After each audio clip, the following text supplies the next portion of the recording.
Conference का ये उद्देश्य है कि जब फर्स्ट राउंड से और आज छठा राउंड ख़त्म हो गया, आखिरी तक जा रहा, लेकिन हमारे प्राइम मिनिस्टर प्रधानमंत्री जी की भाषा में निरंतर घटा आता जा रहा, यानी कमज़ोरी आती जा रही, और ऐसे शब्दों का प्रयोग कर रहे हैं जो एक सभ्य समाज के लिए उचित नहीं है। और हम समझते हैं कि पूर्व के भी जितने प्रधानमंत्री हुए ऐसे शब्दों का प्रयोग नहीं किया। उन्होंने कहा कि हम आप हेलीकॉप्टर पर उड़ लिए हमारे नेता तेजस्वी यादव जी को, और जैसे आप हेलीकॉप्टर से उतरिएगा तो जेल का रास्ता दिखाया जाएगा। तो एक प्राइम मिनिस्टर को ऐसे खुली धमकी देना हम लोग राजद परिवार को उचित नहीं लगता कि ऐसे भाषा का प्रयोग किया जाए।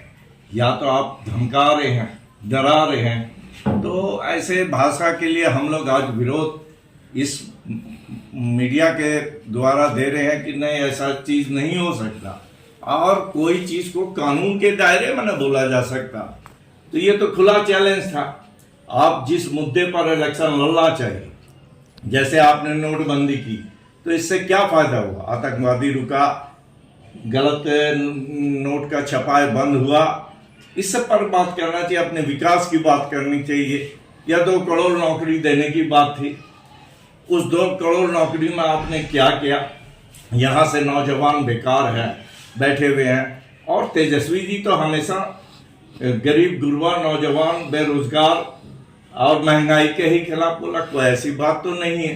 तो अगर ऐसी बात के लिए आप जेल की धमकी देते हैं तो ये बहुत अफसोस की बात है, और इसलिए हम लोग प्रेस के माध्यम से इसका विरोध कर रहे हैं। 400 पार अब की बार एनडीए का कहना, एनडीए का कहना 400 पार है, जो असंभव है, और हो सकता है कि वह सरकार भी नहीं बना सके। जो पब्लिक आज जो लड़ाई हो रही है एनडीए वर्सेस जनता हो रहा, और जनता खुल करके महागठबंधन का सपोर्ट कर रही है। ये 4 तारीख बताएगा कि कौन कितने पानी में है, इसका अंदाजा 4 तारीख को हो जाएगा। लेकिन ज़्यादा झूठ बोल करके बहुत दिन सरकार नहीं चलाया जा सकता, और ये अभी तक जितने भी वादे किए सब झूठे साबित हुए। तो जनता भी जागरूक है, ऐसी बात नहीं है, सारी निगाह को देख रही है। और हम बिहार, चाहे यूपी हो, चाहे पंजाब हो, या अदर स्टेट और भी हो, हम लोग बेहतर कर रहे हैं, और इसका परिणाम आपको 4 तारीख को नजर आ जाएगा। हाँ, परिचय बता दीजिए। परिचय डॉक्टर सलाहुद्दीन हसन, मुख्य प्रवक्ता राष्ट्रीय जनता। जब से चुनाव की रणभेरी बजी है, आप लोगों ने देखा होगा कि लगभग 250 सभा हमारे नेता ने अकेले तेजस्वी प्रसाद यादव ने किया है। और हमारे जो नेता हैं आदरणीय तेजस्वी प्रसाद यादव, उन्होंने अपने भाषा में हमेशा संयमित होने का परिचय दिया। इन्होंने अपने भाषा में जब भी जिस मंच से बोला है, युवाओं के लिए रोजगार की बात किया है, पढ़ाई, दवाई, कमाई, सिंचाई की बात की है। बिहार एक उन्नत राज्य कैसे बनेगा, विकसित राज्य कैसे बनेगा, इसकी बात की है। और इनके पीछे में अकेले तेजस्वी प्रसाद जी, और उनके पीछे भारत के प्रधानमंत्री को सड़क पर उतरना पड़ा उसकी मुकाबला करने के लिए। आपने देखा गृह मंत्री का लगातार बिहार में प्रोग्राम, अमित शाह जी का, उसके बाद जो है रक्षा मंत्री का प्रोग्राम, नीतीश कुमार जी इनके पीछे लगे हुए हैं, तो डिप्टी सीएम लगे हुए हैं, भाजपा के जितने भी नेता हैं, एक उत्तर प्रदेश के बाबा जी भी लगे हुए हैं उनके पीछे में। पूरा रात दिन एक कर, पहले जब चुनाव की रणभेरी बजी तो नारा दिया 400 पार, अब तो बोलना ही भूल गया कि 400 पार कब होगा। बिहार के मुख्यमंत्री इतने और बौखलाहट में हैं, वो 400 को 4000 पार बोल देते हैं, इतना बौखलाहट में है। इतना मतलब भीतर से डर गए हैं कि जो कभी भी नहीं हुआ था भारत के लोकतंत्र में, वो आज होने लगा। लोकतंत्र में ऐसी भाषा का उपयोग का कोई स्थान नहीं है कि तेजस्वी यादव को अभी घूम ले, हेलीकॉप्टर से पूरा घूम ले, पूरा बिहार घूम ले, इसके बाद उसको जो है 4 तारीख के बाद उसको जेल दे देंगे। ये सब शब्द न्यायपालिका निर्णय करेगा कि क्या होगा नहीं होगा। इनको एक प्रधानमंत्री के मुंह से ऐसे शब्द नहीं बोलना चाहिए।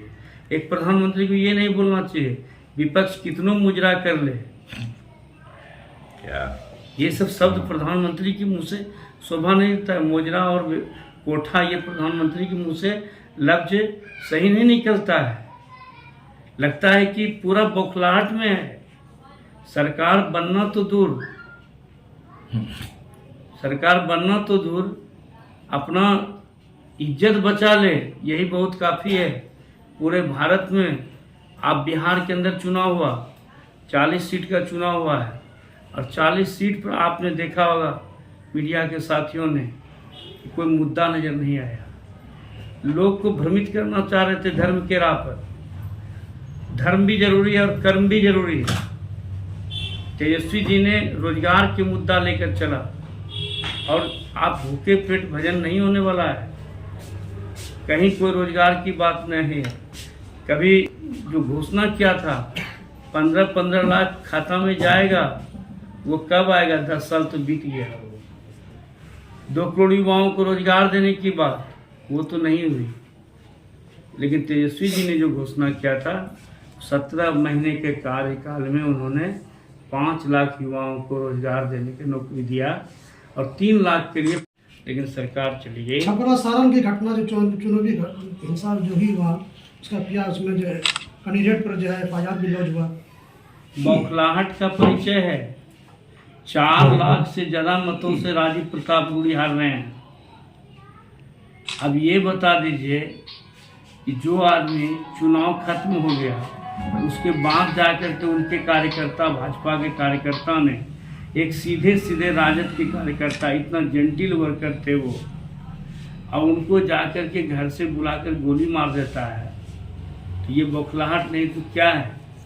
उनको ये भी नहीं शर्म हया रहा कि रोहिणी आचार्य जी आदरणीय श्री लालू प्रसाद यादव की पुत्री है। चुनाव तो आते जाते रहते हैं, लेकिन मान सम्मान देना एक बहुत बड़ी बात है।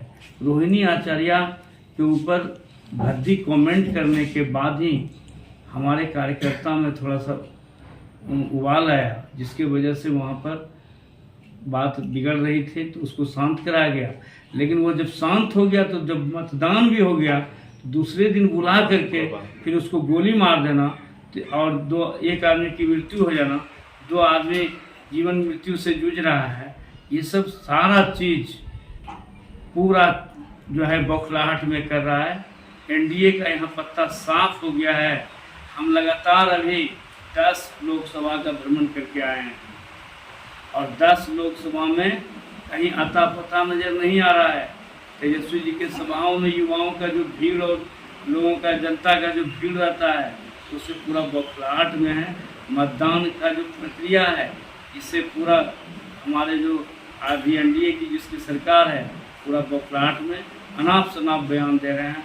तेजस्वी जी के बारे में अनाप शनाप बयान दे रहे हैं। ये सब का हम लोग घोर निंदा करते हैं, और इस तरह का बयान देगा तो राष्ट्रीय जनता दल कोई कमज़ोर पार्टी नहीं है। राष्ट्रीय जनता दल सड़क पर उतर करके आंदोलन करेगा, और प्रधानमंत्री जी को जवाब देना पड़ेगा। अब बहुत हो गया, बहुत ज़्यादा ईडी और सीडी के बल पर नहीं चलने वाला है। लोग भी समझ रहा है। आप ईडी, सीडी, सीबीआई से लोग को डरा रहे हैं क्या? मतदाता को डरा रहे हैं, नेता को डरा रहे हैं, कार्यकर्ता को डरा रहे हैं। ये बहुत जघन्य गलती है, ये अपराध है। प्रधानमंत्री जी को ऐसा नहीं बोलना चाहिए। मेरा परिचय चंद्रशेखर प्रसाद, जिला अध्यक्ष, राष्ट्रीय जनता दल भारत।